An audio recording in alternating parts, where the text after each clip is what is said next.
you know, because our team, we won. So we're kind of known. Where am I going with this story? Towards the end of my passing out, the idea was to relocate to Kano. But somehow, with the friendship or the relationship I built with the people in the newsroom, they gave me information around the fact that, guy, there's a good place to serve in Kano. Way back then, Etisalat was just 1 year in Nigeria. They just started operation in Nigeria, and they were basically opening their call center in Lagos and Abuja, Lagos and Kano. So they were like, Kano, there's slot for Etisalat and Zenith. They literally, because of the relationship, told me that the best place to serve in Kano as at that period was Etisalat, that because that year, as at 2008, they're paying 50,000 with 30,000 naira airtime. And the next best place was Zenith Bank, that was 35,000 with a 5,000 airtime. So don't worry, go and meet the camp commandant. He has a list, like, are you serious? And then that was how we went to meet the camp commandant. I and some of my friends, and the guy said, bring 5 names. That's how I gave 5 names. Eventually, we're all posted to Etisalat that year to serve. And Etisalat came up with, we have to do exams before you can come. They delayed us quite all right. During those times, they said you don't give coppers exams and stuff like that. It's not allowed. But they had their process, and it has to be done. The day of the exams, I wasn't around. Coincidentally, I missed the test. All my friends that was posted to Etisalat got a job. I'm saying this story because it is also something relating to the fact that I've never in my career applied for a job and got it. It has either been referral. It's not like I don't apply. As a matter of fact, I can help people apply the right thing to do, and they will be called, and I was never called. Another story. So I eventually I missed the Etisalat time, and I had to cry back to the NYC, of course, rejection mail. But when I got there, I think I got there late, so I was in Abuja, so I got back late. And before I got to the exam, the test, there was a CBT test, it was a computer-based test, so I missed the test. And in getting there, even though it was not great, I met the HR, and I also made a relationship with him. He was like, I'm sorry, I can't help you, but you can keep in touch and stay in touch and stuff like that. Said, no problem. And I went back with my rejection mail, and I was posted to Zenith Bank, which is the second best. And I did my 1 year there, and where I started my career in customer success, basically. I started helping out, and I was really enjoying what it is that I was doing, just basically helping to solve issues and stuff. Within the 1 year, on the year I was passing out, of course, during that time, I was also looking at where to serve, where to work. I wasn't sure if I wanted to work in the bank, but I knew I loved what I was doing in terms of helping people. And like, okay, what do I do? Do I have to go back to Etisalat? So somehow on the day I was passing out, like I said, I already started applying. Of course, you have to start applying where you're going to go to. I applied again to because I had relationship with my friends in Etisalat, I got Etisalat. On the day of my POP, someone reached out to me that they're recruiting for Etisalat. Please call Eniola. Eniola, that's the HR. And then I called Eniola. Eniola, I heard they're recruiting, and I missed the test the last time. And he goes, okay, no, we are currently looking for Hausa speaking agent. I say, yes, I can speak Hausa. And I was like, that's great, so apply. Send me your CV. And that was how I got it. And during my POP, I had an interview for Etisalat, and I started working with Etisalat 2 years into the existence. It was a fun career for me in Nine Mobile because I started off as a call center inbound agent. What we were basically doing was to attend to calls, pick calls, and we were resolving issues. My 1 year in Etisalat, of course, because of my passion to help and to just try to solve problems, we came up with something that was when my sales experience kicked off. Now, there was this thing for us was that every customer that we attended to that was happy in terms of I solved your problem, I discovered that in my early stage of career that every customer that was angry and you're able to solve his problem automatically becomes your friend and becomes an advocate. So we sold a particular idea. How come? What do we do? And then it was just out of the talk like, oh, someone called and was complaining about his data and stuff like that. And when we resolved the issue, and we told him, do you know that you can buy this data and stuff like that? Like, oh, really? At what amount? Okay, can you do this for me? And that was how the next best action started. Next best action in Nine Mobile was that if you call into the call center, right, and you have an issue, and after each call, I don't know if you guys experience it. After each call, is that you get a ring back tone on your line or something. We're part of the people that started that thing, whereby in call center, it wasn't just around resolving issues. We're now using the opportunity that every customer that came into call center, there was the next best action was a system, was a program that automatically seizes your line, like on go through your line and know if you are a heavy data usage person or a phone call, or so it recommends the best service to sell. So that's why sometimes when you call, you just say buy a ringtone for 100 naira, and they put it on your line immediately. They start deducting that hidden charges. No, well, those are some of the things we did low key. So we're making money basically for the business, basically from just call center. And that was where my career, my love for, okay, I can actually do this. So understand my journey. It started from call center, but helping people that resolve their issue that came with genuine problem. The good thing was that they came with their problem, we understood their problem, and we took advantage of the fact that they would need something. And that way I moved, promoted me after a few years, and I moved to the outbound call center. Basically, what we're doing in the outbound call center was basically to call customers to say, okay, are you aware of this? So we run through more like retention, customer experience, customer loyalty. What exactly do you want to see? What do you want to get? And that was it. And then I was in Nine Mobile for like 5 years, and then I moved to the sales team. Sales team was more of my final year in the Etisalat was more of the outbound call center. Like I mentioned, the retention team. I did so well, and usually there was a program of saying that if you do very well and you're an astounding performance in that team, you're allowed to do like a 3 month secondment in a department of your choice.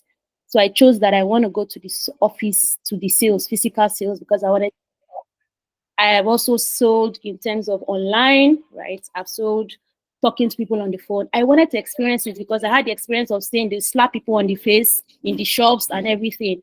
And for me, I went there and I did 6 months in the sales phase, customer interfacing, where I was able to meet customers.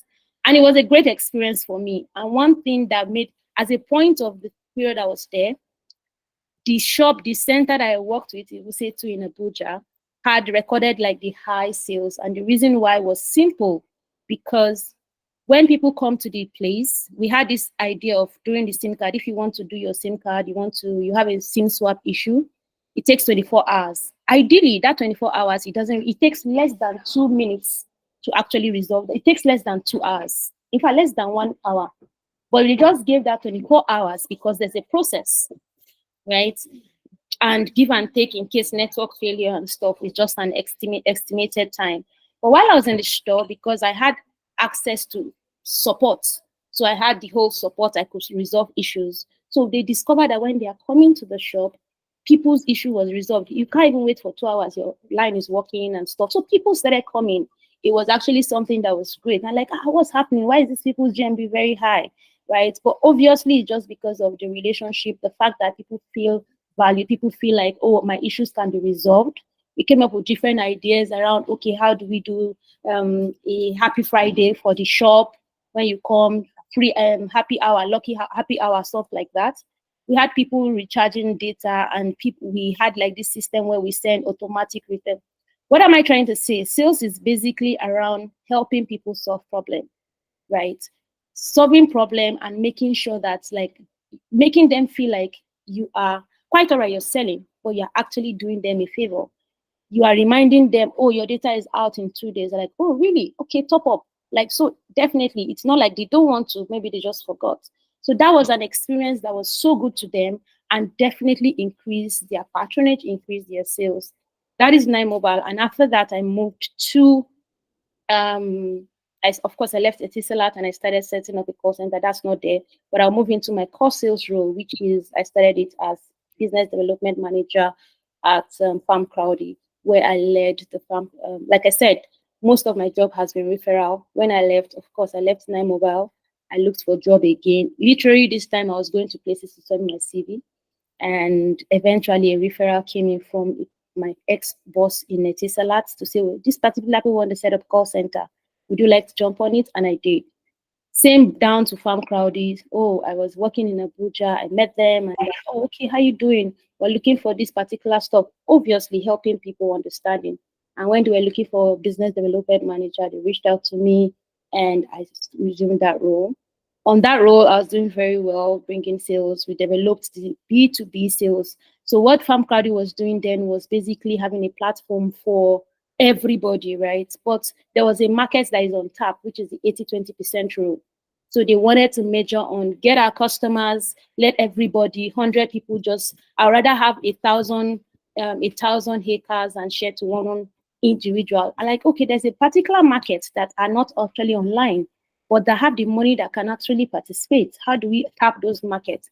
So I started the B2B arm of the business in Farm Crowdy, and that became our 20% money. We get the 20% revenue. And guess what? These 20% people don't make noise as the remaining 80% that is in social media making and dragging your company. Those 20% gives you majority, 80% of your revenue, and the remaining 20% is spread across the 80 people. And it was very good and very productive. Out of from there, I eventually got into head of sales. Like the head of sales for me in Cloudivest was more of I started the call center basically, and then from being a customer person, we became the first strategy I did for in this particular sales for customer support was how many we had to go through our customers, how many customers that we have that is on HNIs that have a bit of high money, and how do we make sure that they have great relationship, great experience that will make them increase their portfolio. And we decided to have these guys, we segmented the customers and we started reaching out, giving them VIP treatment, finding out to them. There are times we go for their events.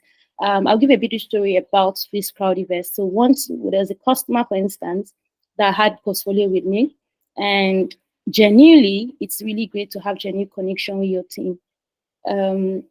This particular customer was into tax, more like he was a Nigerian tax, I think he's the president for taxation of Nigeria, something like that, right?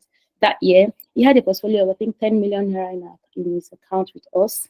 But eventually getting to know him, building this relationship, got to his work, reached out to him, went to be sitting in his office, get to find out what he was doing. And it was so interesting that he mentioned, oh, this is what I'm doing. And then I had another customer who needed his service, right? And that's one thing I encourage every salesperson or customer person building relationship. Be genuinely interested in your customers. Not see, it doesn't have to be that I'm closing this deal. What do you do? What relationship do you want to build after this particular conversation, after each transaction, after each interaction? What presence are you building to ensure that you register something in that person's head or in that person's mind?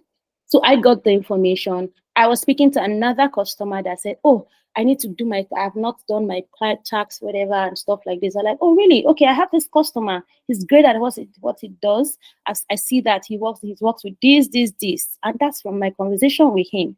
And he was like, oh, really? Can you share his contact? And I did that. And eventually they went ahead, did this deal in 6 figures. Guess what? The customer reached out to me and said, Ajoke, you recommended somebody to my business. I said, yes, sir, yes, sir. Say, oh, yeah, we have done that and it went well. I'm like, oh, amazing. I'm so happy for him. I'm glad he was able to solve the problem. And the man asked me, so are you not asking for percentage? I said, sir.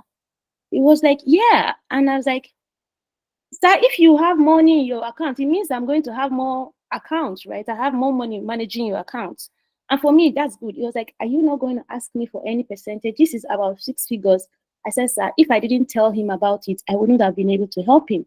And he needed something, and you can do it. It's just a way to help him. And I don't see where I should come up with having money. Genuinely, maybe then I should have thought of, maybe if Sapa have catch us then, I would have asked for something. But I was genuinely helping somebody. And to me, if this guy is doing well, it means I could tell him, add more portfolio. And that was it. Guess what? After that interaction, he insisted I give him my account. I said, no, I'm only doing my job. I don't know why he's giving me the money. And eventually, this guy did not see. There are times he will just call me. I have this money in Zenith Bank, 100 millions. Please just put it for 30 days, 60 days. What's your target? I told him. He said, don't worry. I have this money. Put it there, 30 days, bring it back. He doesn't even need the interest. He just needed to make sure that I am not struggling when it comes to my target. Guess what? His wife opened account. His 2 kids opened account as well. And when they made him the chairman, he invited me for the event. And he was like, "Oh, this is my account manager. This is my account manager." Trust me, just by genuinely ensuring that I was able to resolve this customer. I know Grace is on the call. We work together in Farmer and she knows the story I'm talking about, so she can bear me witness. It was a great thing. And then from just that one relationship, just one genuinely connecting to these people, helping this guy. And it was it for me, right? It was it until today, as I'm speaking to you, like we still have these conversations, even when there are issues. When you genuinely connect to your customers, they make reasons for you, they make excuses for you. Oh, no, no, no, no, no, it's not okay. Like, do you understand? Because they know, in fact, a point when I wanted to leave Crowdiverse to my next place, which is also a referral. I was in my DM, someone said, "Oh, reach out to me, Eden Life. We're trying to build a customer support. Would you interest? Are you interested?" Someone referred you. I was like, "Okay, let's see what to do." And that was how I was referred to trips. Sorry, Eden Life, and I started in 2021. Now, prior to that time, it was difficult, and in all these roles I've worked with, there was no time I could tell my customer that I was leaving a company. As I speak, I'm currently the country manager for Trips, but I still have a retainership for 1 year with Eden. Simple reason. The moment I'm telling my customer, "Oh, I'm exiting this place," typical example, Crowdiverse, "Please, Joke, can you pack my money for me?" I was like, "No." I'm just like, "No, I don't know your CEO. I don't know this. Do you get? Who do I reach out to? Who do I do that?" I'm like, "No, sir, this is it." And then most of the job I worked, I've had like 6 months retainership. And I have also don't just build relationship with my customers, I also build my employees, like my employers rather. And that's the reason why I also have my policy of not just leaving a company without ensuring that things are in place. So I have good relationship with all these customers and all these companies that I've worked with. I've always had a policy that even if I leave after 2 months, which is because I love to build relationship, I might not, there's something that I always have in my head is that the Bible says, sorry, I have to say that, is he is a rewarder of those who diligently seek him. It means that whatever you sow, you will reap. He did not say where you sow is where you reap. I believe that sometimes the relationship and the impact I try to make with people is waiting for you ahead, even if not here, it's just somewhere. In my current place where I work, they call me plug of all plug. Like, "Okay, no, somewhere. Do you understand?" And just because I was intentional of saying, the moment I have an interaction with you, I am making sure that you will not forget that experience. The little I can do to help you, I will help you. And trust me, it comes back. And that's exactly how I've been able to work. Then finally, from Crowdiverse to country manager trips. As I speak, I am on B2B. In these three organizations I've worked with, I have done business with the same exact customers from these people. I've also been able to get referral from these people. Like I speak, Eden Life is a food product, a hospitality business where we do perks for employees. The same business customers I have and the relationship I have, some of the customers are now following me to trips. Now, what am I saying? Because of the relationship. And this is basically a brief of the introduction. I think the other ones are just going to give you, my next slide is probably just going to talk about how I've said the experience, basically sharing how I have gone through from my career to this. Second one is diving directly into it, the importance of relationship in sales, which is what I've discussed, I've said in summary, but so this is going to be a bit faster. So building trust. Nobody likes to be sold to.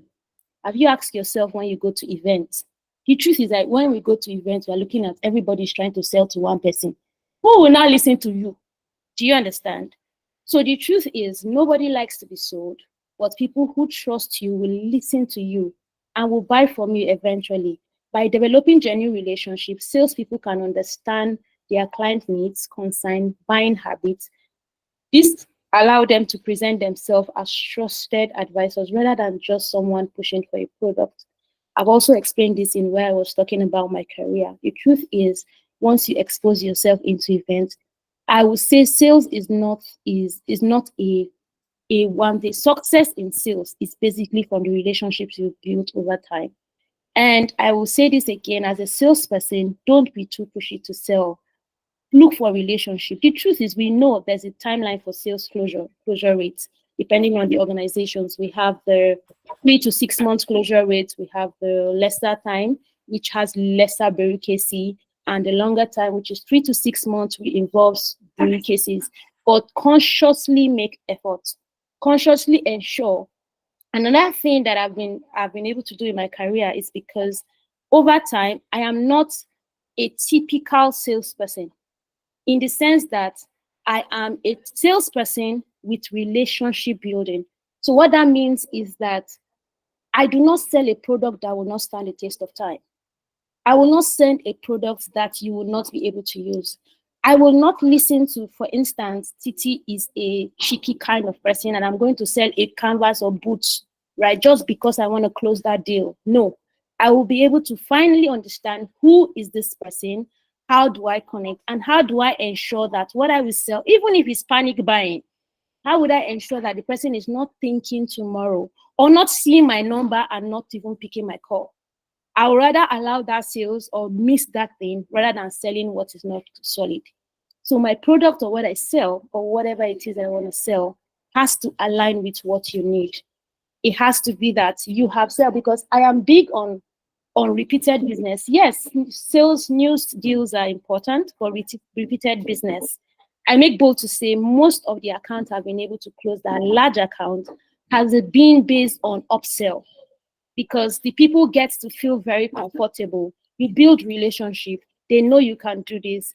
In most of our organizations, I've had, especially for the, let's say, Eden, I've had customers that I've built relationship with, leaving a particular position and sending an email, oh, I'm no more the HR of this particular people, I'm going this. And the next thing is I'm getting a mail for the new company to say, oh, Ajoke, this is me, this is my company, and I'm trying to sell it. That is because there was a connection. There was a connection, like I mentioned. I go as far as what do you do? And I'm looking out for how do I also ensure that you're getting benefit from what you're getting. Not right now, people don't buy.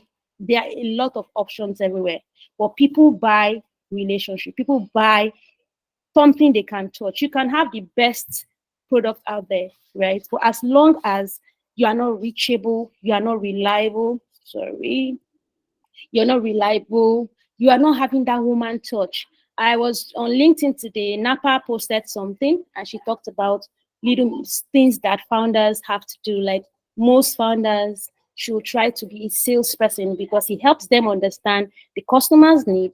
Because yeah, founders just come up with these ideas and feel like, oh, let's shove this out to the customer. This is what they should buy. Not understanding that what exactly does this customer need?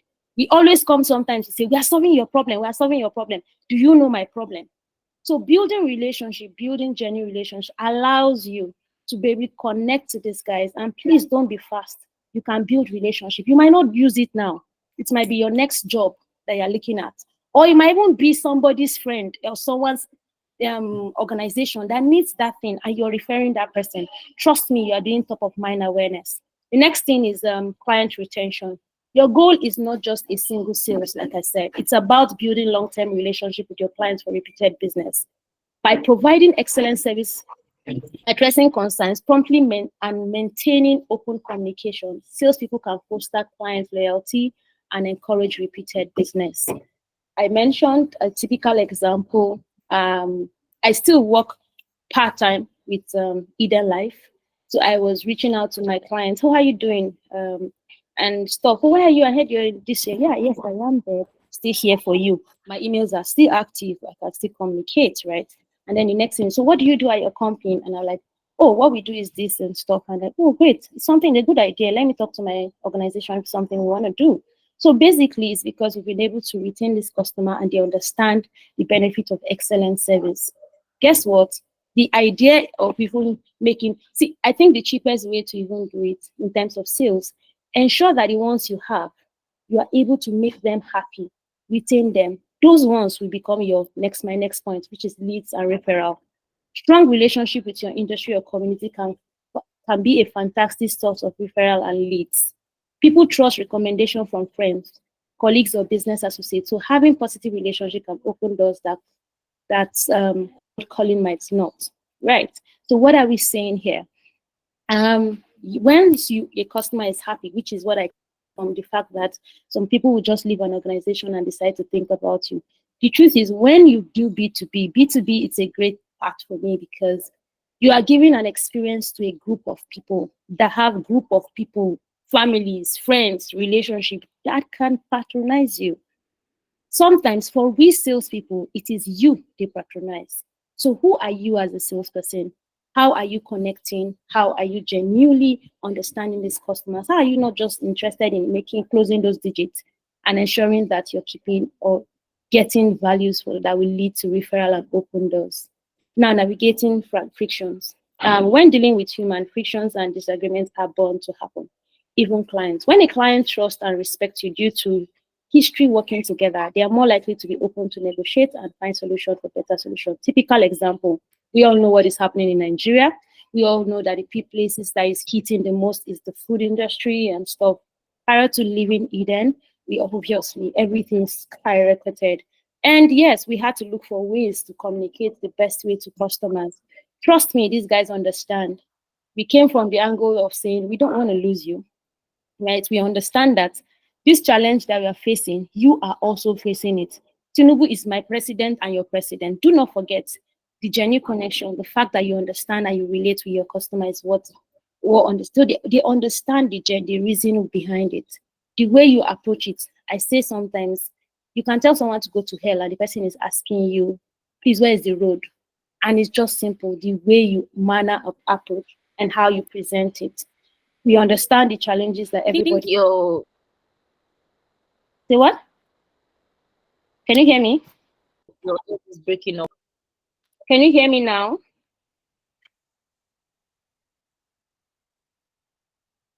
Hi, okay, guys. Yeah, Let me know if you loud can hear and me. Loud clear. and clear.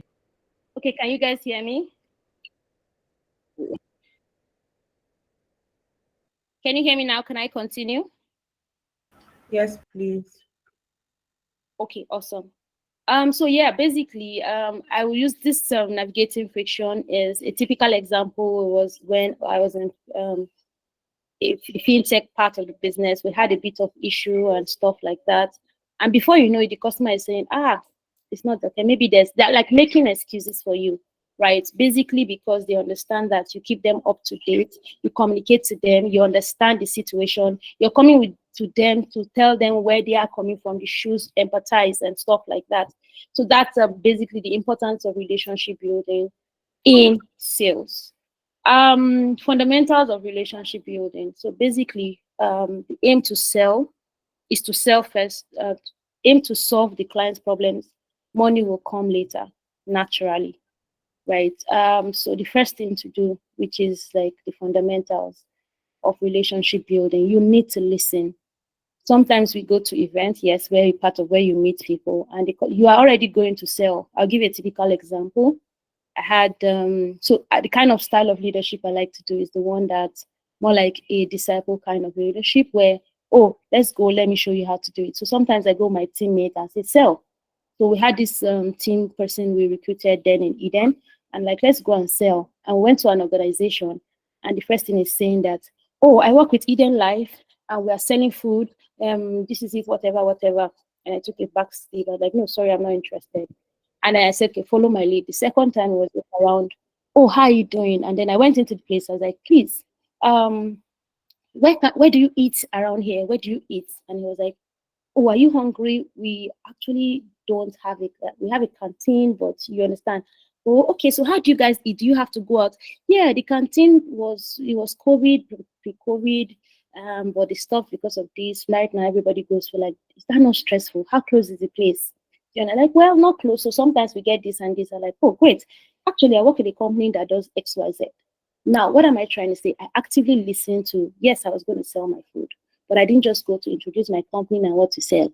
I went there first to say, oh, who is this person? How do they solve this problem? What exactly is that problem? In fact, there's a problem that your customer has that do not even know that exist. So how do you make them see the problems? A typical example is at Eden Live as well. Some of the ways I try to listen, because when you start talking to people, especially when they say, oh, we work fully remote, right? And you're selling to a founder or selling to a company that works fully remote, like, do you sell food to people that works fully remote? I was like, please, I don't have that money. And the thing is, I was like, really, are you really trying to lose your good hands? And I was like, well, how do you mean? Yes, it's okay to work remotely. How are you interacting with your staff? How are you creating that connection? These are the people that put in lives and their time to ensure you are getting good things for your company. How are you looking around, talking to them, maybe coming once, thank God it's Friday, once a month hangout and having food shared. And I'm like, oh, great idea. I'm selling my food. I'm even telling him a problem that, so I'm helping him brainstorm. I'm not saying what is your problem and let me solve it. I'm also going through it. How do you solve this particular problem? And we talk about it. That's because when you talk, I listen actively. So that way I can position what I'm selling at a benefit for you. And if I actually listen to you and you actually don't need it, there's no need. I will still subtly introduce it, but I'll say just in case you have friends and family or people that really want it, it's great. And for me, at that point, I could also introduce, just in case you refer, there could be a referral bonus for you, a win-win for everybody. So actively listening to your customer when selling is very important. Show empathy. Put yourself in the prospect shoes. What are the challenges? What are their goals? By understanding their perspective, you can connect deeper on level. Like I mentioned, we were all in Tinubu's regime. We understand the hardship and everything. We understand what people are trying to cut costs. And you're coming from the angle. It is really difficult for salespeople now to get people to buy things, man. The best part to hit it at this point is empathy. How do you put yourself in those people's shoes? How do you communicate those values? How do you tell them to solve this problem? You want them to feel like, oh, this person is solving a problem and not like the person is trying to get money from me. So it is very issue to show empathy and understand that these people you are coming to increase price. It's not because I work a lot, collaborate, because as a salesperson, your success determines from the whole team. It's an Arsenal, right? It's a football game. You can't succeed without a solid team members. So you're speaking to them and you're telling them, guys, we know price has increased, but how do we communicate this? How do we also understand that those people you are giving this price, they are also in the same economy, they are also facing the same challenges? How do you do that? So that is you showing empathy and coming from a place of deeper connection. And you see that you meet at the middle ground. Okay, we can cut this out, we can cut this out, we can all meet at a different place. Be friendly, show genuine interest in your clients, e.g., send a card, birthday card. Don't be fake. People understand when you're fake. Genuinely, when is your birthday? I know we have to have when you're signing up. What's your birthday? Just formality. Be actually connected. Wonder how you're doing, how your kids. Of course, you have to be very sensitive, emotional, intelligent. You don't go and be asking somebody that, are you married? Do you have family? You have to also understand different kind of people in kind of way you're trying to be friendly, right? So those are some of the things. And then once you have this data, you understand, be very sensitive to their needs and try getting those things that you need. For instance, when we are designing referral bonus for clients, we don't just say, okay, 5,000 for everybody. Someone that is paying you hundred of thousands, please, 5,000 naira, that is his problem. So you also need to understand that it might not just even be the 5,000. And about that, oh, he's having a birthday and you decided to go visit. It could be anything. So be friendly. Then follow up, keep in touch. Communication is key for building a relationship, even if they are not buying. This, I'm going to use an example from Eden Life as well. I say Eden Life a lot because it was my just concluded. I was there for 2 years plus. Eden, my current role, I'm like 3, 4 months into it now. So that's why you hear me say a lot of Eden. A typical example in Eden Life of keeping following up. Following up is not, okay, close the deal now. What is this and everything and stuff like that. There's this particular customer. So usually when we have our customers that come in and they churn, we try to say, why are this customer churning, right? We reached out, we did our survey, and a particular lady said, oh, I lost my job. That's why I couldn't afford you again. Oh, I'm so sorry about that. Trust me, my cardinals of my team, account managers, kept in touch with this guy, reaching out and say, oh, we're just checking up on you, how are you doing and stuff like this. And there was a time, she's an HR, of course, in the company, because most of the companies or the sales you deal with, you have people more like your point of contact, right? So this particular ones we deal was HR, procurement, that's kind of people we deal with, right? And so we communicated with this HR, and eventually there was a link that was shared. We shared her link to say, oh, they're recruiting HR people, and we sent it to her. And she was so touched. She was like, oh, this is so thoughtful of you. And we're like, the truth is we have nothing to lose if we do not send it to her. She was a great person. If it's good for her, it's going to be good. I try to imbibe this with everyone, and it's a thing that it's keep following up because of churn, because most people that churn is not necessarily because of bad experience. It could be that people are going through stuff, right? And when it's not about the money, it's about the relationship. It's possible that that person will not be able to afford your service, but will speak for you, and your sales life and it's going to be very easy and a smooth one because you get people calling you referrals from stuff just because you followed up. For this particular person, we sent her the link severally. She eventually got a job, maybe not from our link, but guess what? The time she got a job, she reached out to us to say, you know what? Thank you, Eden Life. I'm subscribing. I just got a job. And she went to the Twitter and she posted it. She tagged me, tagged the gardener in charge, and she was like, this is really great. Are we input? Not necessarily because of the Sarah sales or referral. We were actually happy that she did. She was happy and we're able to solve problems for her. So it's always good to follow up. It's always good that when people, not all deals, not all sales deals actually turn into deals. Be genuinely, if a deal is not going right, it's fine. Create a relationship, follow up, and just reach out genuinely. Oh, don't just, oh, the deal didn't go and move on. Keep that relationship. Try to communicate, try to understand, right? Even if you don't sell again, try to keep, you don't know where to meet you, and it's very key for it. So my next slide is basically building a two-sided relationship. So the first part for me is, can you hear me? Please confirm you can hear me. Awesome. So building a two-sided relationship. So I have some points here, which is focus on mutual benefits. Know your clients. Become a client expert. I already think I've touched base on this. Go beyond product knowledge. Understand the client industry challenges and go, right? Oh, this company you're dealing with, what exactly, right? Which is why I said there's a book I read and I'll recommend for a salespeople. It's a very great book. It's the Challenger Salesman. Talked about the different kind of salespeople. Some people have their, I think he mentioned 5 different type of salesperson. I think the challenger sales, the relationship builder, the lone wolf, or stuff, 5 different type. And when you read that, you see the different attributes. Quite all right. The book says the best salesperson is a challenger salesperson. Now, who is a challenger salesperson? The person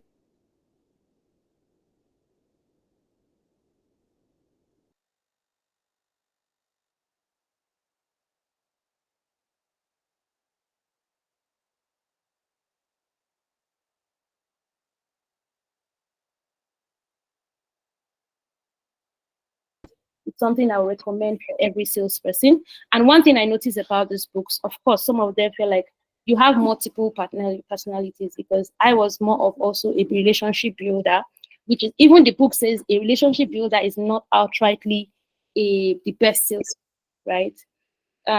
Someone saying something? Can you hear me? If someone is asking for the book, yes. The challenger sales person, I think the challenger sales, that's the name, the challenger sales.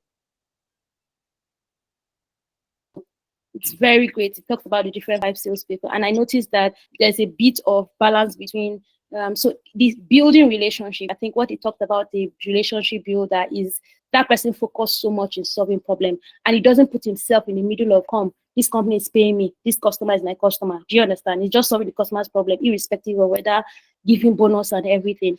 But there was a balance he talked about, right? Which is very great. So you can, when you read that book, you find yourself inclined to one, right? You have to push it and understand that you could have multiple. The loaners, they are the ones that they close their deal, but they do it alone. They are not necessarily the best follow process. They follow some back road. So yeah, it talked about that, and it's a very great book. I'll send it to Titi. Maybe the name and the person that wrote the book is very great. So here, know your clients and know, like I mentioned, that it's very important that you understand the trend, you understand the needs, you understand what the challenges they are facing. Like I said, when I was talking about what was happening in this period, and people are saying, I work remotely, my staff will be all right. And you're looking for a problem, you are telling him that, well, I agree, your staff, but how are you ensuring that these staff are actually, they feel part of your business? You get, how are you ensuring that they are not thinking?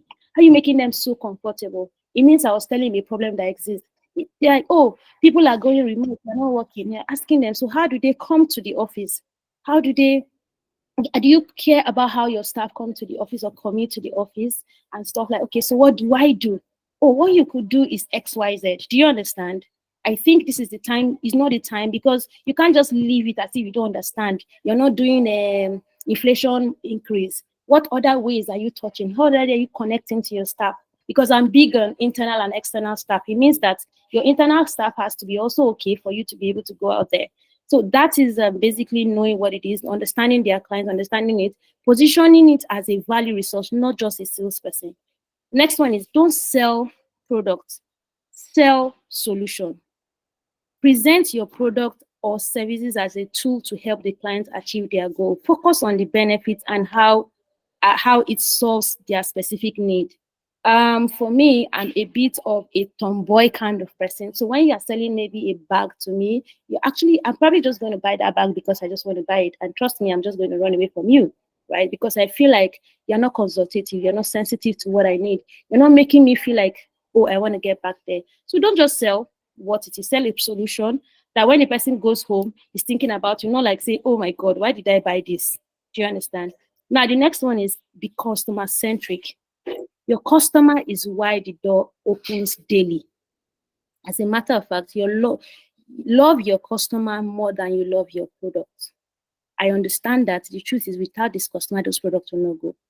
Take their complaints seriously, right? Put in effective support system. As a salesperson, I know that things are better now. Salespeople then, way back in Nine Mobile, we had people that just go and sell your SIM card. They will sell SIM card. I don't know whether any of you have experienced this. They'll tell you, buy this SIM card. You have 15 data, 15G data in the line. Trust me, they did not tell you that you have to recharge 5,000 to claim that stuff. So it's always good to be transparent and be customer centric.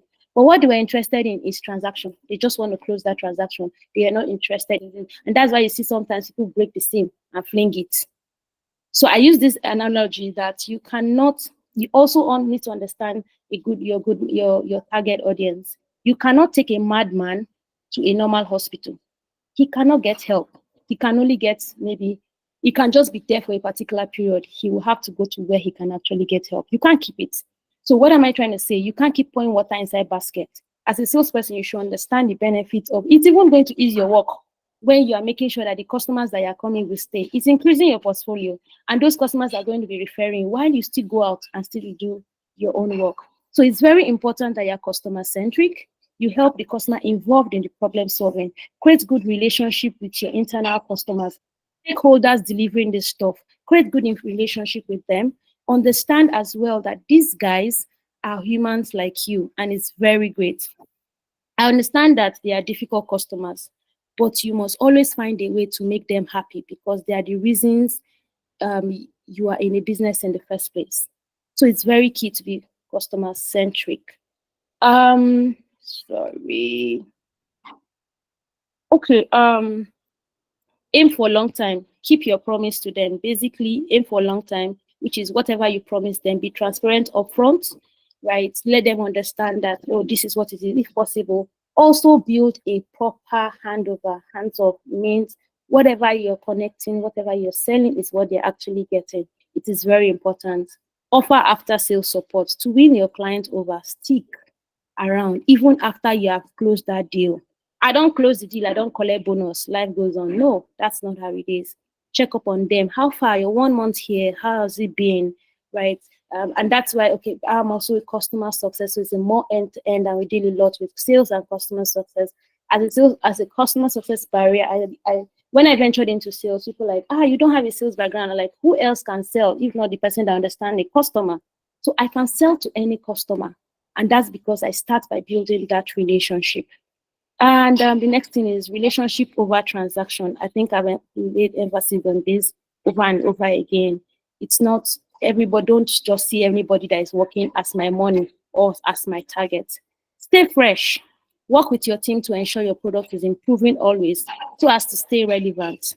If you want the clients to keep buying from you, they have to consistently see need for you. Keep evolving. Don't just say, okay, what it is. How can I add sugar? How can I add icing to this thing? How can I make it more? Because the truth is, competitions are everywhere. How do you ensure that you're evolving? How do you ensure that you're working with the product team to ensure that the ones you brought in are staying? Because those ones will make your life easy. And anticipate your clients' needs ahead, right? Keep an eye an open eye on clients' business and industry trends proactively. So you're going ahead to understand this. Actually suggest solutions that address these needs and basically for the ongoing value. Okay, how can you do that? When you see these needs and then you see how you can plug in, they really like to feel that way. Sometimes they can just forget about it, just, you know what, I don't have to think about it. My next point is blockers in um, blockers in breaking into new cycles, right? So yeah, we have to, no matter how we're retaining and keeping and building relationship, it's also great to break into new cycles, correct? Because we have to keep increasing our portfolio. So first one is lack of existing network. You do not have warm introduction. This is very sure, like I mentioned, this is typical thing that's happened to me all through my career. It has been warm introduction and stuff. You do not have a warm introduction. Without warm introduction, existing relationship building, trust can be more challenging. It's just easier. It gives you soft landing. I know a lot of time, and that is the good why it is great to even have relationship with your salespeople. It could just be, oh, you're talking to one salesperson, and it's like, oh, I know somebody there, and this is what we can do. So, and when you have that, it's easier to listen, especially in this place, this where we find ourselves in Nigeria. We are very big on interaction, we're big on physical touch, right? So it's easy for you to just see someone and say, oh, Titi sent me to this person. Oh, Grace referred me, and they want to listen. These are people you will send emails to, it will bounce back, you will do this, you do that. You also have to keep relationship with your network. Networks like this, which is the tech sales community, it's amazing because you can easily tell in the way, oh, I have this blocker, did you know someone here? And you're helping each other. Not like us that we struggled on how to just find, but it's very key. Then gatekeepers.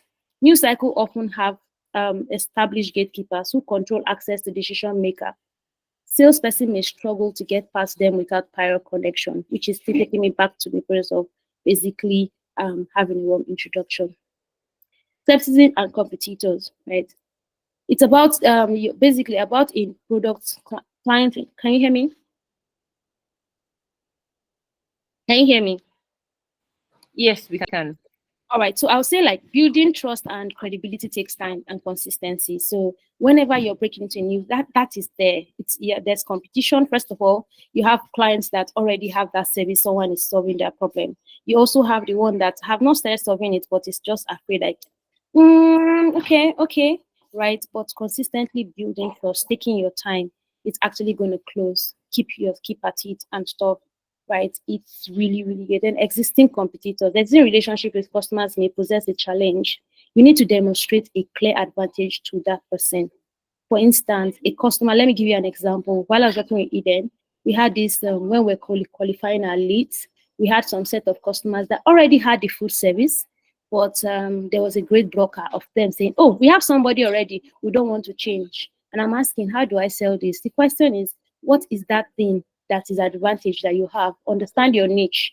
Oh, with this and everything, how do you get this food? Oh, you have the food. Sometimes you will hear that they will tell you that is my father's brother that is there. You know, that's a bad market. No, it's not necessarily a bad market. How do you tweak it and say, so yes, we understand it's a family business. How about allowing people for variety, allowing them to taste something? So I'll give an example. While I was working with the fintech company, I had this man that was on a microfinance bank. He owns a microfinance bank, and I basically was selling an investment to him. Come and put your money here and get this particular interest. And you know what he told me? I kept following up with him. At a point, he was like, Ajoke, do you know what microfinance does? Like, yes. I said, okay, we do something like you. We give people loan and make interest. I'm like, that's amazing. I know, sir. And then he goes, so why are you doing? I said, sir, don't you make profits? He said, yes. I said, so you can bring that your savings, those your profits, bring it and put it here and make a particular percentage. And he started laughing. He was like, what kind of person are you? Trust me, he eventually did 50 million naira with me. And not because it was just the fact that he felt like, this woman will not leave me. And he's saying that is my savings, I should put it there.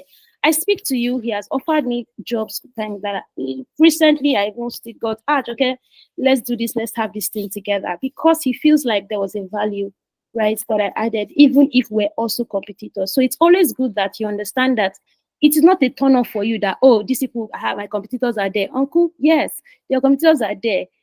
Now, what is the worst they will say? No, they kiss somebody. Please go and let's try to see what we can do. And at the end of the day, if you say no, fine, keep relationship. Guess what? That day, the computer might fuck up and they decide, Joker, please, I want to do this. Do you understand? So these are some of the things you have to do. Then your wrong approach.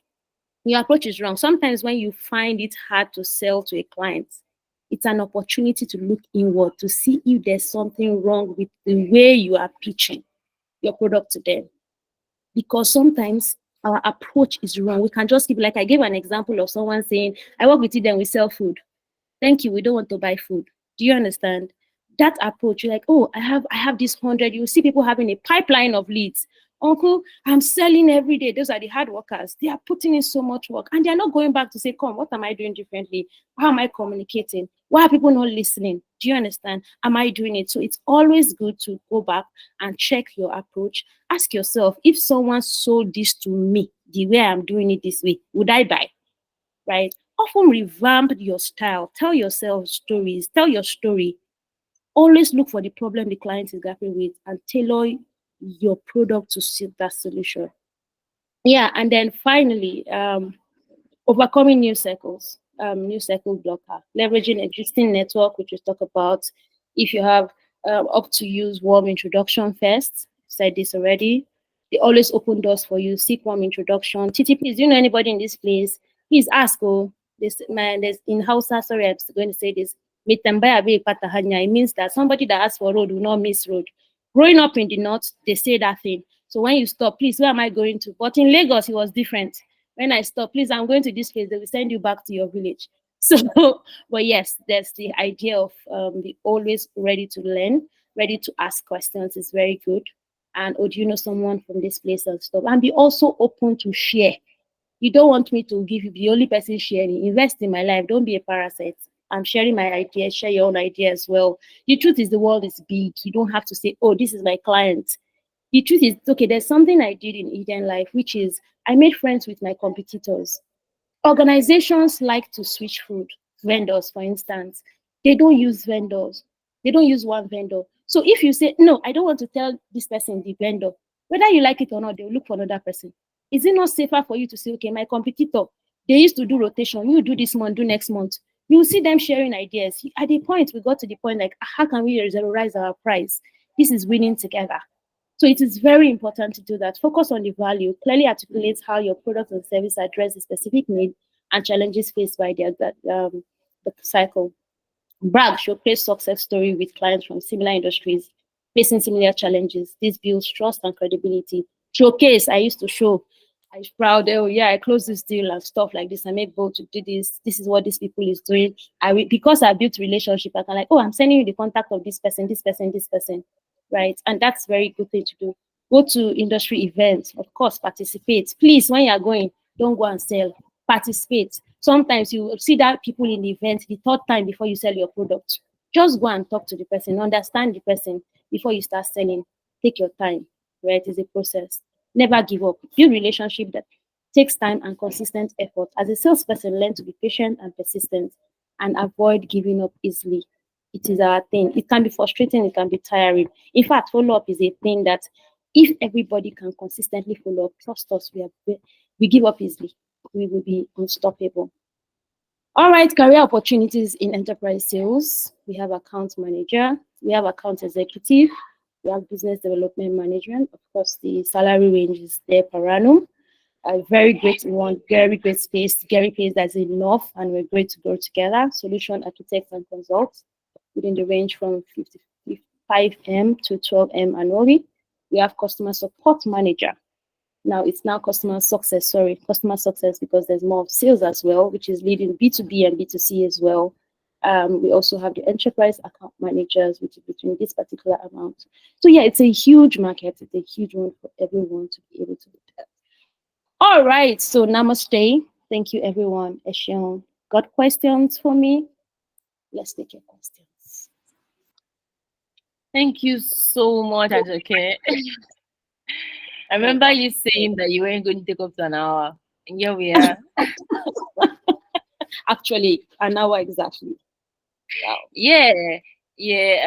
Well, that was supposed to include questions, so that's a really good sign that you enjoyed our presence. Does anybody have questions?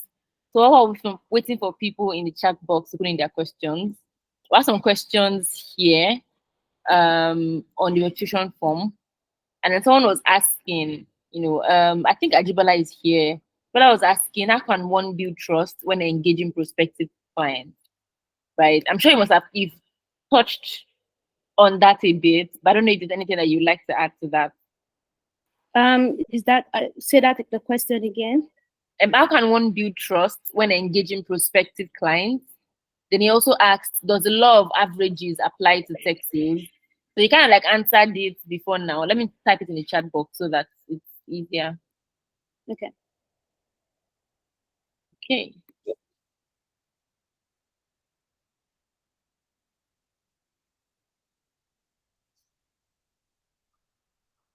Okay, I just dropped it in the chat box. How can one build trust when engaging with prospects clients? All right, I think I've answered this, but yes, I'll touch base on it again. So basically, the truth is, it's a client. You know. First of all, you prospect. Of course, you follow the proper sales channel. You already have your prospect a lot of lists, and then you're trying to qualify them. Now, in qualifying the deal, you need to first of all genuinely connect to them, which is what I'm saying. You are not you're building trust by genuinely connecting to them.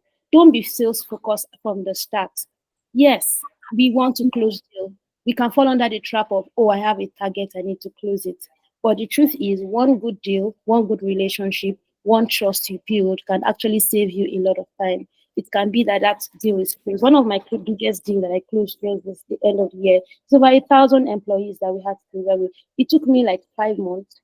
I had to go to events, I had to go with them, right? But I built that trust, right? That it was during prospecting, of course, you had to build a trust. I had to say, oh, this is what we offer. I'm sending you lunch and everything. No, we don't need it now. Like, that's fine. It's not a problem. You understand? So it's my prospect. I'm prospecting this guy, but I need to build that trust. I need to tell him about some of the things we do. I need to genuinely find out how they're doing, how they're faring, and stuff like that. So I guess that is the best way to actually engage with. Like I said, do not be angry that the deal doesn't close. It might not close immediately or as fast as you want, but just ensure that you have built and engaged that trust with that particular prospect. Yes, I hope I was able to answer that. I'm not so clear about it. Does the law of average applies to tech sales? I'm not so clear with that question. Someone raised his hand. Or is the question that what? Okay. Yeah, So there is another. Okay. Ajibola, please go ahead. I Hello. didn't know you wished. Yes, please go ahead. Yeah, so I was just trying to clarify the second question I asked. By the way, thanks for answering the first question. So I asked Yeah. the first question because here in Canada, okay, when I was in Nigeria, I was doing sales, trade sales, trade finance. But because of the kind of product that I was working on, I did not really need to sell because customers were always coming, It's a FX-based product. So once you have FX, there will always be customers. So when I came to Canada, I started doing a sales job on the side.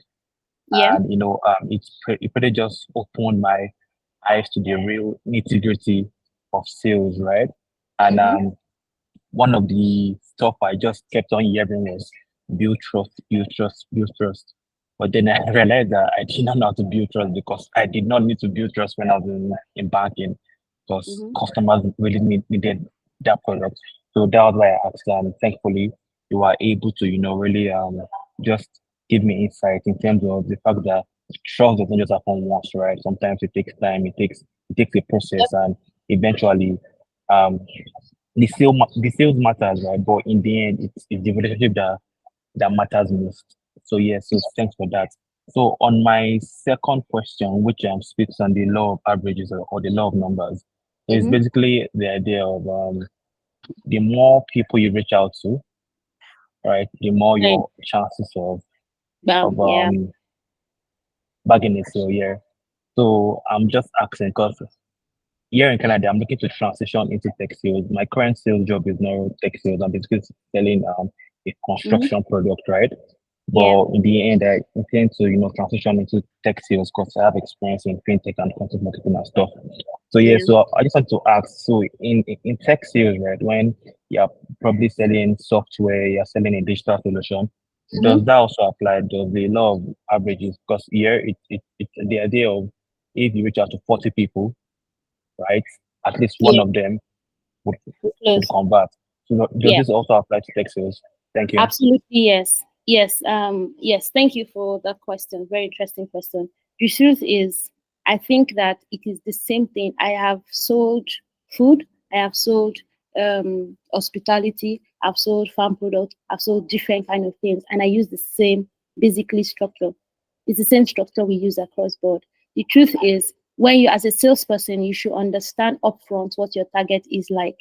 Trust me, because you know that it takes time and it takes a lot of engagement to build trust for a client to stay.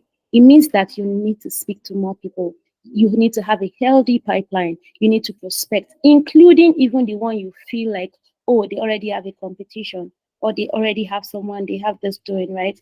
And which is why I explained that you can have a lot of people in your pipeline. You need to, because you know it takes process and you're a relationship builder, you want to sell value and you know what you're selling. It means that you need to have a healthy pipeline. It applies. So you have the, for instance, I want to have a 2% closure rate. And if I want to have a 10% closure rate, so let's say my target is 3 billion, for instance, and typical example, if it depends on what you want to focus on. Are you focusing on B2B or are you focusing on B2C? Right. And then once you've been able to achieve that, you're asking how many B2B with how many staff strengths do I need to achieve XYZ goal? How many of it do I need? Take for instance, I want to hit a 360 million and I need a company of average 1,000 people giving me XYZ amount. I need about, if I need to do 10% closure rate, you have to times 10% times 100. So it means if it's 10%, how many is that pipeline I must have that I'll be speaking to? And say, okay, how many months will they close? Now, put into consideration that average sales time takes 3 to 6 months, depending on your target also, depending on that, which is why it is important to segment your customers. They are the startups that the process and procedures are not long. Now you're in Canada, there's also process and procedures that are done. Sorry to say, some of us here in Nigeria, you cut corners. There are some people that there are processes you must go through, even with your product. So you need to have those people quite qualify, which is why it's important to prospect, qualify your needs, and put them in different buckets. There are some that you have to reach out and it will click later. So you need to have definitely that rule apply to anything you're selling, anything, tech sales, whatever you're selling. Even, yes, like you mentioned, there are some products that it just comes to you. But as long as is now, even the one that comes to you, you also need to understand what your average is. So basically, that actually applies. It means you need to have a healthy pipeline for you to have a particular closure rate. And then you know how many people you need to talk to on a daily basis and a weekly basis. So yes, I hope that answered your question. Yeah, thank you very much. That was a fantastic response. I appreciate it. You're welcome, Chibella. So I think there's a question: how can I build trust and sell when the company makes us follow a script? I recently started working with rent to own company and we compulsory follow a script during our calls. I'm a call agent for them, and quite frankly, even I feel very robotic when statics to sticking to the script. How can I build trust or at least a comfortable space for the various people I have to be on call with, which takes the script? All right, this is a very interesting one. So the truth is, this is something you have to take up with management, right? Because it's just simple, and you might have to communicate to your team because if you have to follow a script, the truth is, everybody understands when it's an AI that is talking. People are tired. People want originality. People want you to connect to them. It's a very hard situation you're in, but I think that you need to, what you can do, I always tell people, you go with data, right? You go with data to management. Sometimes when you say things to your management or to your line manager, it feels like you're just being lazy, you don't want to do the job. But you ask yourself, you tell them, I have worked XYZ with this particular company. I have followed this script, and it feels like some people just want to listen to me. And this is what we have achieved by doing this.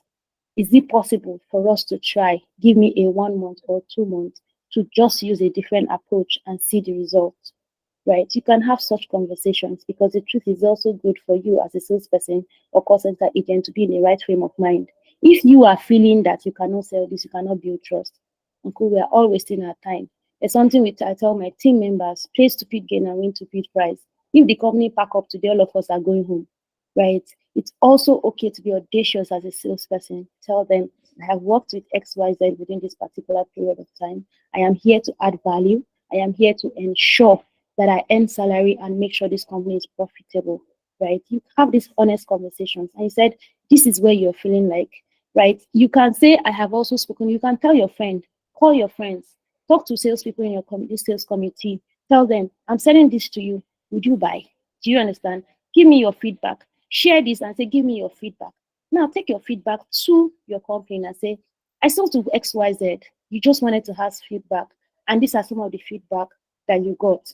And this is what you think is happening. And this is why you're not seeing results. With a different approach based on the fact that you have learned, you have listened to webinars, you've done some courses, and you feel like this thing is like a struggle. We are not meeting there. Can we try this even if it's this particular amount? Once you're able to do that, you communicate, you try. Like I said, as a salesperson or a customer success person, the worst they will say is no, but don't keep quiet. A closed mouth is a closed destiny. Say it, and like I mentioned, it is very important, the approach. And you're also going with data. Say, this is XYZ. I worked with this company for this particular period. We have not closed deal in this particular period. I feel this is what it is. I spoke to 2 wise people or 3, 4, 5 people, and this is their feedback to me. I also took out my time to ask my sales community people on the network I'm part of, just selling to them, and it was like a struggle. I'm thinking that we can try this approach. This is how we can do it. You can give me 2, 3 months, as long as you believe that what you will do will work. Trust me, every reasonable person, right, is understanding that you're coming to add value. You are not just saying because you don't want to work. You are not lazy. Do you understand? And they might listen to you. That is my suggestion for you, honestly. I hope I was able to answer that. Chidebube. Yes, you did answer it. Thank you very much. Awesome. Please feel free to reach out to TT and drop your comments and feedback everywhere we can help. We're glad to help. What does your first 30, 90 days on sales job looks like? Well, my first 30 days in a sales job is understanding the product, understanding the markets they have. Trust me, as a salesperson, the first thing I do, my first approach is I go and pally up with the customer support team and say, okay, who are the people that you have here? Why are they buying from you? What do they want to buy? Right? What are their happy people? What are the angry people? What are their complaints? What are their concerns? That's my first period, because I need to understand the kind of customers, and of course I understand the product. I need to get those people. And the next step is, how do I upsell these particular guys? How do I try to say, okay, this is what they're buying? How do I now look for those kind of people? What do they look like? Where are they found? Customer personnel, right? So my first 30 days is basically understand what I have on ground, the people that I have, why they are buying, what their struggles are, those that are not buying, why they are not buying. And then I'm asking myself to position myself and see how to sell those things to my customers. Once I'm able to understand this, the next step is I'm building on even the ones that are buying. What other product or value added service do I want to get extra money on this one that I have? Most of the organizations I've worked with, I've told them that I will bring new sales, but I promise I'm going to upsell what you have. There are a lot of people that these people have trusted your business already, right? We will add them to add more money. Then we can use that and look for those type of people to attract other people. You can even use those same people that are happy for referral. You can ask them. So for example, there are people that leave organizations and you've made good relationship with them. Oh, these people have resigned. And you're reaching out. Oh, I heard you resigned. Where are you now? Where do you work? Do you understand? Oh, okay. Is this something this company? I thought about you guys, but I know the money is more. Oh, really? What can we do? So that's exactly, for me, the first 30 days. Like I said, I build on what is existing. I understand what is existing, why people are doing, build on those ones to increase revenue, build on those ones to increase referral and warm introductions. And then once I'm able to get that, I'm using that same pattern to look for new markets. I've already explained in the slide on how to do blockers. So it's easier once you use the intros and warm welcome to actually achieve it. That is my 30 to 90 days. And of course, data centric. What did I meet as I was joining there? Where were we at? Then I'm asking myself, what do I want to add? What am I adding on a monthly basis? Because every organization's data is king. You're telling yourself, oh God, when I joined this company, this is where we are. It is clear. Nobody can take it from you. I increased this XYZ. I did this. It's also good and boosts your confidence as a salesperson. So it is very important that you go from that route. Lucky, I hope I was able to answer that. Lucky Mark, that first question. Great. Okay, the second one is, how do you handle instances when the product teams are not rapid enough in implementing fixes and updates, thereby causing churn and load? My brother. All right, this is so I think this is one of the battle I always fight, and that I think I call myself Ajoke. I spill the hard truth of retention. Retention is not a salesperson, it's not a customer success, it's a collective goal, right? The truth is, any product that does not sell itself, uncle, no matter how your salesperson or customer success are, it will cause churn. So now your question is, how do we handle instances when teams are not rapid in solving issues? Now you can't continue giving excuses. Even you ask yourself, will you continue? I'm paying for money. So the thing is, how do you have to do this? Thereby causing churn and load. So what do? You have to build cost. One thing that is important, communicate. Your product team are working on stuff. Give updates. Like I said, there's limits to which you can do it. And that's why sometimes what I do in organizations, I tell the product team and engineering team, uncle, come and test this product yourself. Don't build it and I'm saying this customer is not working. Say, tell him to restart. I am not restarting anything. You put it, go and use it. Use your family. Build this product and understand how these customers are feeling.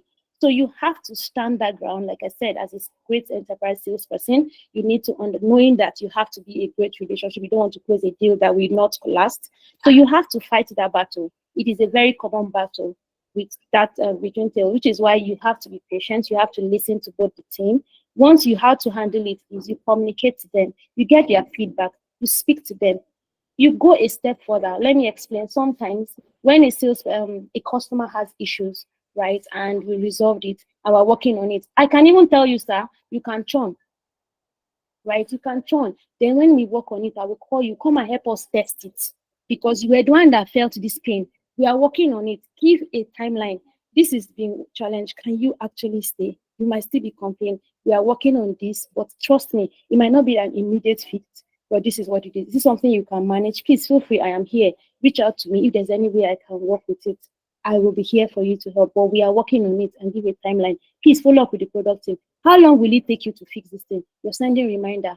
You say, give me a timeline. You send it and put reminder. You come back. Hi, where are we on this? Are we still on track? If they are not on track, call the customer. We are working on it. We did not forget about you. But XYZ is happening. I will keep you updated. Sometimes they will be patient with you to work with you. Sometimes they will tell you, no, I'd rather take a break. And I'll say, boss, you are paying for the money. You need the value. Take a break. I will come back to you. It's my risk that you might get somebody doing the same thing to offer you.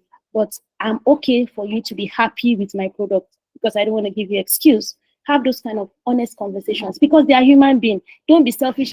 You must do my product, I will lose. No. Tell him, Oga, yes, I feel you. I am in your shoes. I feel the same way. Unfortunately, we're still struggling with this. This is what is going to happen. Trust me when you come back to him and tell him, we have worked on it. Are you still having? If you say no, please, next month, whenever it is, I'll show you and I'll give you a discount. That is it. So you're having that balance for both the customer and both the company. So basically, it's a battle we face. That's why you have to create relationship with both internal customers and external customers. Lucky, I hope I was able to answer that. All right, thanks. Elizabeth, in terms of competition, I faced over 160 rejections and I lost 2 deals because our product lacks in vital offerings and features. Currently, we rely on affordability as our unique value.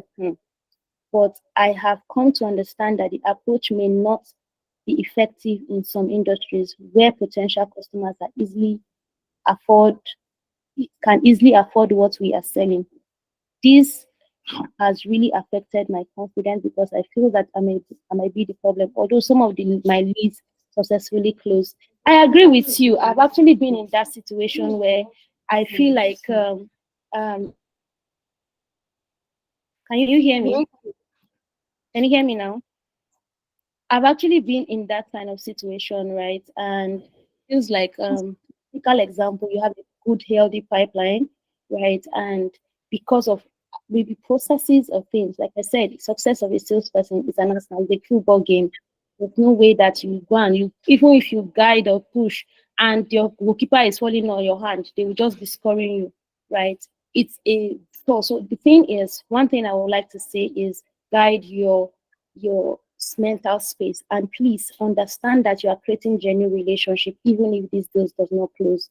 Don't forget, these deals might not be for here, it might be something you need in the next place.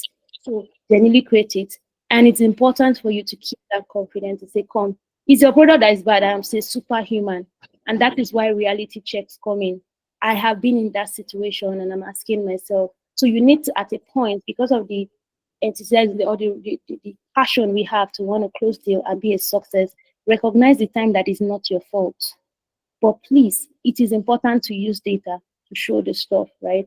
Product is not, see, no matter how you beg, no matter how you find, no matter how the English is, the product that is not working. If it is you, you tell your brother, now buy first, then do you. So you have to be real to yourself and understand and communicate to your company and say, oh God, are we here to do business? We are losing this particular stuff. Push that data in their face. At a point for me, I say, oh, I go as far as working with data team and say, okay, you know what? Let me see how many customers or all the people that we buy today. How many of them have a bad experience and how many of them potential turn? Post it there. Uncle, we are about to lose XYZ if we do not change this. So that is also giving you confidence to say, this is what is happening. You're adding value to even the company that's recruited you to say, this is why we are failing this deal. This is what we need to do. And if it's not working and it's still not going, I understand we need money. Sometimes our mental well-being is better than what it is. You just tell yourself, you know what? Start dusting your CV and looking for the next place to go and add value, because it just means that you're not helping each other, right? But make sure that you have communicated consistently with the team, with your organization. You've also used data to prove that, oh, XYZ is the issue, and gotten feedback and share with the team. It is very key. And that is why you are the front, that person outside, understanding between what the customer feels and what the product is giving. I hope that helps. And be grateful, please. Celebrate your win. You close some deals. At all, not bad. Be grateful and tell yourself, I'm a super person, right? And that's basically it. All right, very valid asks. Thanks. Okay. Working in a new company, how do you get customer to buy the products? Do you send emails to some specific department organization? Do you send emails, phone calls, or going to your sales products? How do you follow up? All right, I'll answer this quickly. So you work in a new company, right? Rashidat, right? Rashida, yeah. So you need to understand different places, different organizations, different culture. Here in Nigeria, you will send email, voicemail, which is where you have to change your approach. Remember when I talked about approach? You send email to some specific department. Now, first of all, you need to understand your user personnel. When qualifying your leads, how many leads do you have? You need to understand who is the point of contact. For instance, if you're selling packs, who is the people that are going to make decision maker of that stuff? You don't go and say, okay, you want to go and sell food and you're talking to the CEO. It's good to talk to the CEO, depending on the organization. Maybe you're talking to a startup, right? You can have, for startup, you can have multiple. Don't remember I said something about gatekeepers.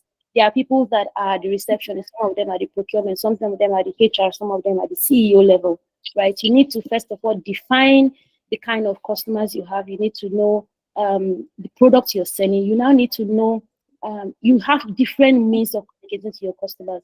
There's the email. Right now, the email, like I said, you need to also, once you know the people you are contacting, you can go as far as going to LinkedIn. For instance, if I have a company that I'm eyeing, I understand this company will buy my product. The next thing is I'm going to LinkedIn to check the organization. check one or two people that work there, generally connect to them on LinkedIn and greet them. Go to their post, if they post, say something. Do you understand? Say something important. Oh, you work with this place. I would like to know more of this thing. Share ideas, share information. Do you understand? And once you do that, you leave them after a few while. You ask that, come, do you guys have this? Do you have this person's contact? Because even when you get emails used to bounce. Sometimes there are times that we had those stuff, you send emails. Yes, because some organization will say you need to send emails because they need to see record. But the question is, you are not a robot. You need to be innovative in sales. You need to take initiative. Or I've sent email to these people. What happened to passing by to check what their office is or reaching them in Facebook or stuff, right? Be very sensitive. Call or in person, go and visit. There are some that you do email and call. There's a particular time we sent an email, they did not answer. We kept sending reminder, and the day we went to their office. In fact, I did not even have an appointment. I will go to the office. What are you looking for? I know your name. Your name is Rashidat. I'm like, I came to see Rashidat. Is she expecting you? No, then we exchanged an email. But I think that yeah, I'm here to see him and stuff. Could you just tell him I'm here? Oh, are you on appointment? Yes. Are you not on appointment? You sent an email, he has not responded. You're on appointment. You go and they say, okay, let me call him on table. Oh, someone see you from this particular place. Said an appointment. Some of them will already say, okay, come out and see you. And say, oh, I saw your email. We are not working on it. Uncle, why didn't you just say we are not working on it now? You get, do you have to allow me to come to the office? But it's fine. We're like, oh, I was just around the corner and I thought to just check in and stuff. So you have to, there are times you use both.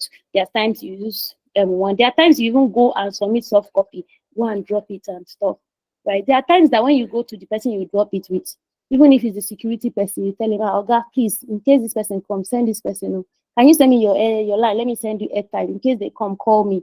These are some of the sales strategy you have to do. Be ready to spend, right? Because last, it depends on when you have commissions and stuff, right? You need to understand that gatekeeper. Sometimes the person that will help you is the security man.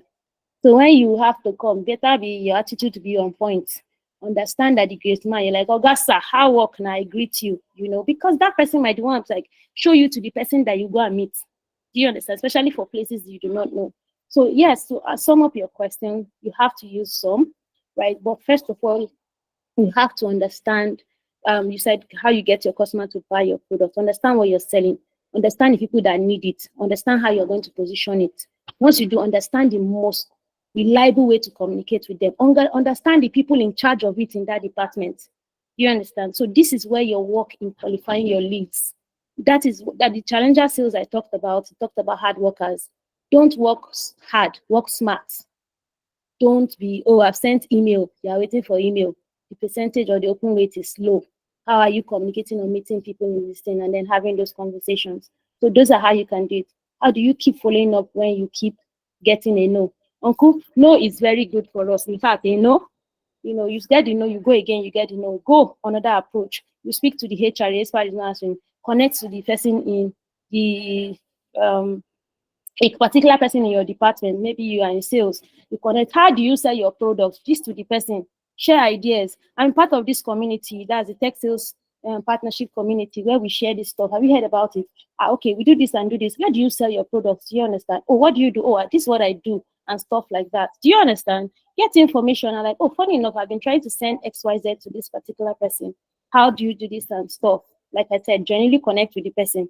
Introduce the person to what you're doing. Introduce where you can share knowledge, because the truth is give in and give out. You're giving that person an opportunity to join a community where they can share their experience and talk about this. You're also learning how their struggles are. It is learning for you. You're adding value to the person, and you can have that warm introduction. Oh, this is what I've been trying to sell to these guys. I believe that our company can collaborate as well. These things you're doing is something we can tell our own community as well. We can position your company. That is one thing I do for one of the organizations I work with. When I go sell my product, I tell them, we have XYZ number of people. If I sell this product to you, trust me, we like to encourage our customers. So when you have an event, we can share it with our community as well for them to patronize. So those things are ways of, like I said, keeping in touch is not mean that you're keeping in touch with only Titi. Titi is telling you no. Uncle, leave Titi. It's not only one road that leads to the market. How do you enter it? And like I said, with genuine, sometimes it might not even lead to the sales closure, but it can be that that person can communicate, oh, that people will not answer you, but you know what, talk to this person or talk to this organization. So I hope I was able to understand that, Rashidat.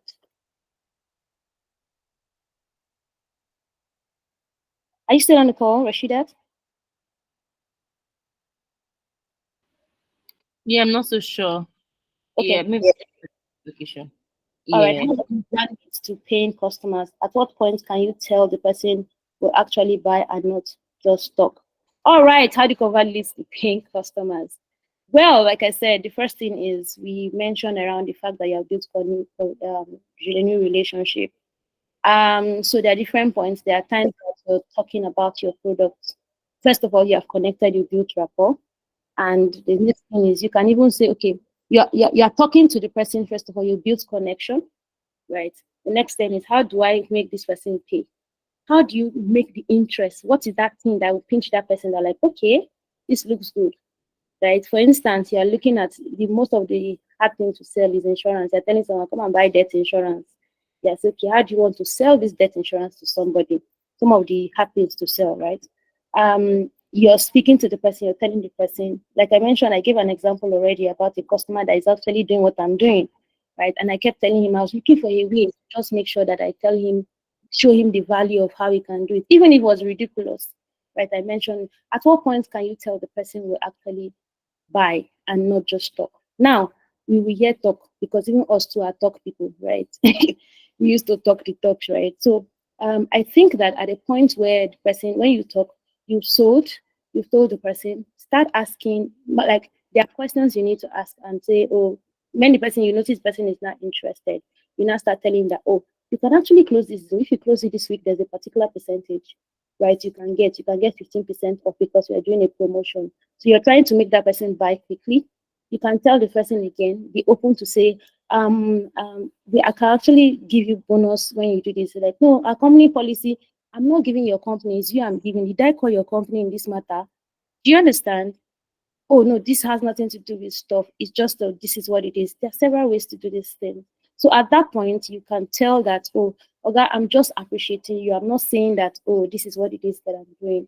Yes, the organizations. You can genuinely say, oh, you want to have a lunch with you. So I want to buy you lunch. No, you're not. No, I'm not doing that. I'm just doing this, and this has nothing to do with what I'm doing. That is what I feel like doing. So at that point, you're seeing some interest. You see some stuff, and you keep in touch, and that's it basically. Yeah. I would like to transition to customer success. I've taken the CCM level 1 course. Kindly advise on the next step. All right. So transitioning from where to where, sales? Where are you transitioning to, Nkechi? Okay, so if you have taken the first level course, it's good to have add value. Kindly advise the next step to take. So if you've taken a course, all you just need to do is what's your CV like? What have you done? Arrange your CV and start looking for customer success things you want to do. Yes, customer success is not a thing. Yes, I would like to transition from customer success. I have taken the course. Is this person still on the call? Hi, yes. All right. Are you Can you hear me? in sales and you want to move into customer success? Yes, I've done sales before and then client relationships. So, but I want to move into customer success in tech in particular. Okay, awesome. So what you just need to do, this is one of the steps, like I said, it's always good to be in this kind of network, right? There are several community of customer success online and people that talk about customer success. You can follow them and understand. Sometimes, yes, you've done sales, maybe you've not done course of customer success. You're following people. There's a customer success Africa community where they share roles in customer success. You need to understand what they are looking out for. You also need to understand the strength. You have to arrange your CV. Like I said, I am not that person that applied and get a job, right? But I have been able to work with people. Actually, me too. Yeah, All my jobs. well, exactly. Yes. So the thing is, you could have, like I mentioned, there are communities. There's this, like I said, there's some of the communities that I can recommend. You just join them. They post application, they help you, just like we're doing here in sales, where they probably guide you. If there's referrals, they reach out to the likes of Dara, I know, do you have this person who community? Myself, once I have sales related role, I reach out to them. The truth is, at that level, some of these communities have come together to say, how do we help people and help people? You join this community, get to learn free mentorship, understand what they're doing, follow people interested in doing it, and follow up what their conversations are. If you have organizations that you're looking out for, you can follow them and just follow up and then have conversations with friends in those organizations and gladly say, oh, in case there's a customer success role, I'm interested and stuff like that. Like I mentioned, in those communities and those places, they put courses to do that. I think that customer success is not so hard, especially it's an end-to-end, more like from sales encompassing, yes. So there's different aspects of customer success, which is the onboarding, the retention, the sales. You can read a bit about it and understand where do you want to focus on. Is it the onboarding part? Is it the telesales part? Is it the retention or just customer support? So there are different parts and stuff like that that you can do. And yeah, that's basically it. Follow those networks, get the posting. You've done well by doing some of these courses. You also like to hear from people that are sharing. I would also recommend, like I mentioned, I could share it with Titi as well. She could share in the team, share to you as well, just so you could join this community. They post job adverts and stuff. And yes, a word of two, if you're like me, you can't tell, maybe it's me that'll probably recommend you, just saying, right? Do you understand? And it may be an entry level, be open to an entry level role, so you could Yeah, I'm open to an entry level. That's great. So, like I mentioned, I've just shared that with Titi. You could join that community. Grace Gogoye is one of the co-founders. I don't know if she's still on this call. Yeah, she's actually started from customer success. Today, she's a senior management in customer success, and she's part of the co-founders of that particular community. And they're really giving so much information, share jobs, adverts, and stuff, and do, of course, one or two recommendations. One welcome and open gates for you. So that's it basically. Yeah. Thank you. You're welcome. This has been insightful. Thanks to TSN team and Nagodi Ajoke. You're welcome. Nagajiki. Agasheki. Sadly, I have to drop off for a meeting now. I would love to have the recording. You're welcome. Thanks for joining. Rashida, thank you so much. This has been helpful. This has been amazing and helpful. God increase your knowledge. Amen. And this comment connect with Ajoke. All right. I think that is all. Thank you so much. This has been intense. Way more than you planned. Thank you so much. Yes, guys, if you're new, if this is your first time in our session, right? None of our sessions, this TSPC community, we are a community for people that are in business roles in tech. So if you're an account manager, if you're in sales, you're in BD, you're in partnerships, you're in pre-sales, you're in sales engineering, you are in whatever commercial role, but as long as it's in tech, right? We provide support and a safe haven for such professionals. It doesn't matter if you're an enthusiast, you're yet to get in, right? So we constantly have sessions like this where we bring in people who are doing really good in their career and they've had good years of quality experience. And they come teach. And we don't just teach on technical stuff like this alone. We also handle the soft skill part of things, how to interview, all of those things. And yeah, so I dropped a link in the chat. If you want to join TSP, there's a Slack channel. There's a link to our Slack channel. And also, if you want to connect with Ajoke, trust me, she might not always be free. She might not always be able to get back to you instantly, but trust me, she will respond to you once she sees your message. If you want to connect with her, I dropped the link to our profile. Amazing. I dropped the link to her profile in the chat box. Feel free to connect with her. We're going to drop the recording in the Slack channel and also the slides as well. Gertrude is saying she doesn't have a question because you touched the right spots for her. So basically reiterated everything that she does and then everything that she needs to intensify upon. So yeah, this has been a fantastic session. Link not working. Okay. Give me a sec. Let me try again.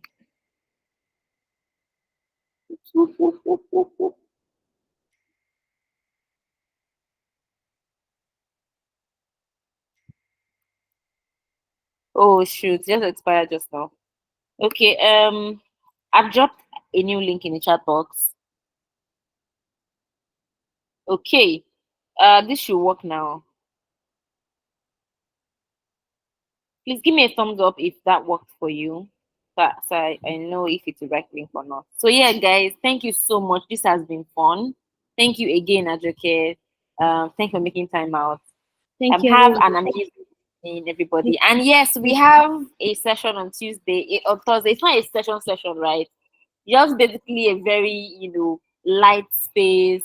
Everyone to come recap on what their quarter was like. If you have sub stories, please come because I have my own sub stories too. So if you need to pour out your art, if you need to, ask questions, if you need to, you want to even make contributions, based on new things that you've learned this quarter, please, come. We're very excited to, have everyone. It's a very chill space. Everyone is, free to contribute, talk, and stuff like that.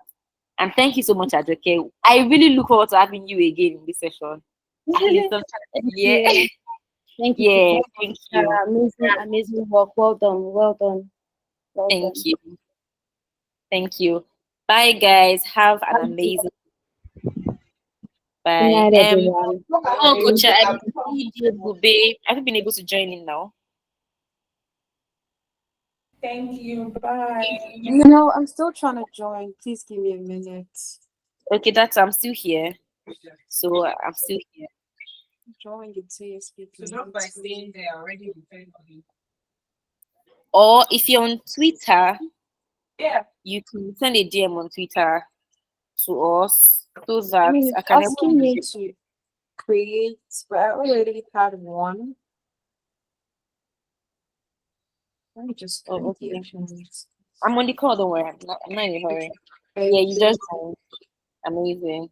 Okay, I think it has worked. Yes, it has. It's going to be fun. And guys, we have a hangout soon. We're going to give you information very soon. So please hang tight. If you've not been checking the chat in the Slack channel, you should do that now. But if you missed the last one, you should not miss this I one. think I'm All right, in guys. now. Okay. Yeah. You're in.